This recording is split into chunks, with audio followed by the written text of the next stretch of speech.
it's Michelle. Welcome back to my channel. If you're new here, I'm Michelle and I make videos about books. So today I'm doing a video about books that I wish that I could read again for the first time because they just brought me so much joy, or they really surprised me, or I can't stop thinking about them. And I love rereading books. I reread books all the time, especially if I'm in a slump. But like, there's nothing about loving a book so much and reading it in the moment and just like it either bringing you joy or fucking you up, or all of the emotions that come with reading like just a great book for the first time. So I have 5 books here today that I just wish I could go back in time and reread them for the first time. And actually 2 of these books are ones that I read this year and are gonna be on my best books of the year list. And like I still, it's June, I think I read them in January and I still think about them all the time. So let's go. These are in no order at all. So the first one is probably on a lot of people's lists, and I actually have reread this book once. So I read it physically the first time and listened to the audiobook maybe at the end of last year, but it wasn't the same. And that is The 7 Husbands of Evelyn Hugo by Taylor Jenkins Reid. Listen, I read this, I think it was my first year on Booktube, so it was 2018 and everyone was reading this, and actually my coworker brought it in and was like, listen, this is like her copy, I've kept it forever. She was like, you have to read this book. And I was like, whatever, lady. So I ignored her, and then I was reading at work and put the ebook on hold and got it, and I was like, okay, I'll just read it. I started reading it at work and then came home and just read it on my phone the rest of the night. I know that my husband was like, hey, what do you want for dinner? Hey, do you want to hang out? And I was like, listen, dude, I cannot speak to you right now. I'm reading the best book that I have ever read at that moment, and that was The 7 Husbands of Evelyn Hugo. It's just, like, it's objectively good, you know? And the fact that it is queer just like makes it even better. I was not expecting that at all, and it just like is so good. And if you have not read it yet, I absolutely recommend it to everyone. It's historical fiction, it has Marilyn Monroe vibes, and it is queer. So like, so good. This was Taylor Jenkins Reid first like foray into historical fiction.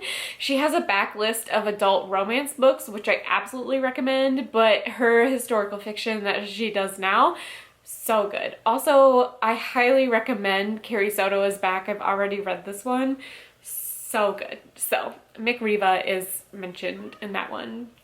So I wish I could go back in time to 2018 and just be like, this book is gonna change your life, and like let myself know about it now. So I reread it a lot. I feel like I will continue to reread it, but it's like, it's not the same as the first time, you know? Next is one that I read this year, and will probably, unless like something amazing happens, this will probably be the best book that I have read this year, and that is The Push by Ashley Audrain. I have a hard time recommending this book to anyone because it is so traumatizing. However, it is also the best book that I've read so far this year. Like, it's very hard to describe to you, but basically this woman, you know, she's married and they decide to have a child, and she doesn't really connect to this child, and she like doesn't know why. She doesn't know if it's her or if it's their child. And then she has another one and she instantly connects to this child, and then that's all I can tell you. I would absolutely look up trigger warnings for this one, but the trigger warnings are going to spoil you. So like, I don't know. I don't recommend it to my mom friends. I don't recommend it to like, if you want to be a mom. Basically, you gotta go into this knowing it might traumatize you. However, I fucking love this book. And but like, I don't want to traumatize. It's very hard. However, this is like my favorite book of the year. So, and I wish, so I listened to this on audiobook, and the narrator was so good. And I remember like, normally when I listen to an audiobook, I like color by number on my phone. No, I had my phone completely down and I was staring at this wall that I'm looking at right now, just like in shock. I loved it. I loved it. I love this book so much. I wish I could go back and go back to the January and just like do that all again. I absolutely will be rereading this one, but like also you have to be in the right mindset. So I could like do it right now, but there's nothing like that first time with this book, you know? The next one is also one, I think I read it like right before The Push. So these are completely different books. Yeah, and that is The Charm Offensive by Alison Cochrane. My friend Erica, we like picked this book up at the same time, probably for the cover, right? Like it's a cover buy. And she read it and was like, Michelle, you have to read this book. And I was like, whatever, dude, you know me, I'll get to it when I get to it. And then I got to it. It was an audiobook that I picked up from Scribd, so I had to endure the 2x speed for me. Yeah. But I feel like the 2x speed really like helped immerse me in this story. And listen, it's queer, which bonus points for that. But also the mental health representation in this book is absolutely hands down the best like depression representation I personally have ever read. Like when Dev describes himself as drowning in his depression, that's literally what I said to my therapist a couple years ago. And I was like, wow, Dev, okay. So I love this book. I love this book. I am in a bit of a reading slump right now, and normally when I'm in a reading slump, I like to pick up books that I have already read because I feel like I'm like, okay, this is why I love reading. So this could be one that I pick up again soon because it's queer and I'm trying to read queer books for June for Pride, right? Makes sense. So I wish I could go back to like, I think I read it in January, February when I was literally folding laundry, and at the end I'm just like, I have tears in my eyes because of the end of this book. Anyway, I highly recommend this. I wish I could go back to that Michelle and be like, ugh, you're gonna love this book. So that's it. The next one, okay, I have a funny story with this one. I was doing an unhaul and I had it in my unhaul, and I remember holding it up and being like, I don't know if I'm gonna unhaul this one, and I didn't. And then for some reason a couple months later picked it up. I loved it. It was like an instant 5 stars. I was shocked. What? I was so shocked by what ended up happening in this book. I have not reread it yet, but I would absolutely love to read this one for the first time again because like I know my face was like, oh my god, what the hell. And that is Eleanor Oliphant is Completely Fine by Gail Honeyman. Love this one. I think it's been a Reese's book club pick now. I believe it's being turned into a TV show or a movie, but like I still feel like it's kind of still a quiet book.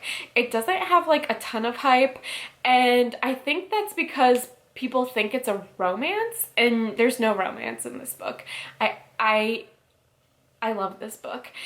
And the thing with this one is I like read the twist or whatever and had to go back and read it like 3 times for it to sink in.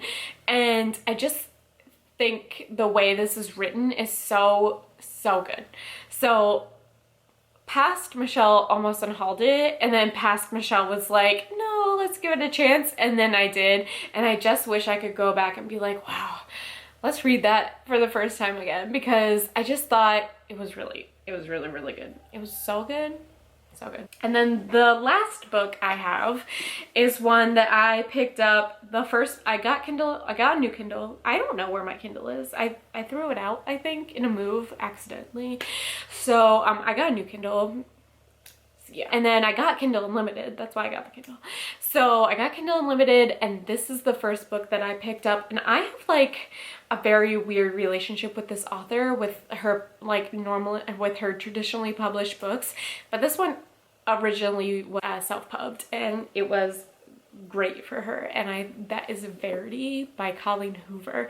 So I have seen TikToks of Colleen talking about this book where she like confirms or like thinks some things about the ending that like I also agree with, but I would go into this book not knowing anything. Just pick it up, go in. It does have romance and it is a mystery. It's more of a thriller, but there are still smut scenes.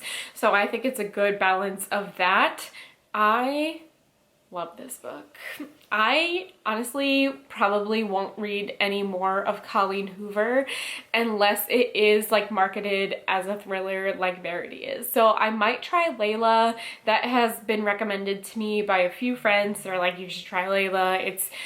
It's self-pub, try it. So I could do that potentially, but like this one is so good and I can't get to the hype of any of her other books, but I will recommend Verity to like everyone. It's different, it's good. The romance is different too, but like this one had me on the edge of my seat.